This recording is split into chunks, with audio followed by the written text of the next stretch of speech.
करवा चौथ व्रत कथा। प्राचीन समय की बात है। एक साहूकार के 7 बेटे और एक बेटी थी जिसका नाम वीरवती था।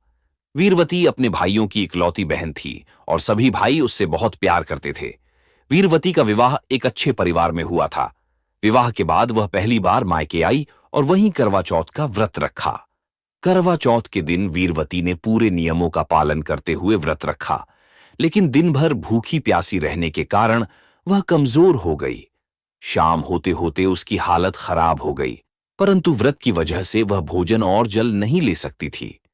उसके भाइयों से अपनी बहन की यह हालत देखी नहीं गई। वे अपनी बहन को व्रत तुड़वाने का उपाय सोचने लगे। उसके भाइयों ने एक पेड़ पर चढ़कर छल से एक दर्पण लगाया और दिखाने लगे जैसे चांद निकल आया हो। बहन ने सोचा कि चांद निकल चुका है, अब वह व्रत तोड़ सकती है। उसने जल ग्रहण कर लिया और भोजन कर लिया। जैसे ही वीरवती ने व्रत तोड़ा, उसके पति की तबीयत अचानक खराब हो गई और उनकी मृत्यु हो गई। वीरवती बहुत दुखी हुई और विलाप करने लगी। उसी समय एक देवी प्रकट हुई। उन्होंने वीरवती को बताया कि उसने धोखे से व्रत तोड़ा है, इसलिए उसके पति की यह हालत हुई है। अब यदि वह पूरे श्रद्धा और नियमों से करवा चौथ का व्रत करेगी तो उसका पति जीवित हो जाएगा। वीरवती ने पूरे विधि विधान से करवा चौथ का व्रत किया और सच्चे मन से देवी से प्रार्थना की। उसकी तपस्या और व्रत से प्रसन्न होकर देवी ने उसके पति को जीवन दान दिया।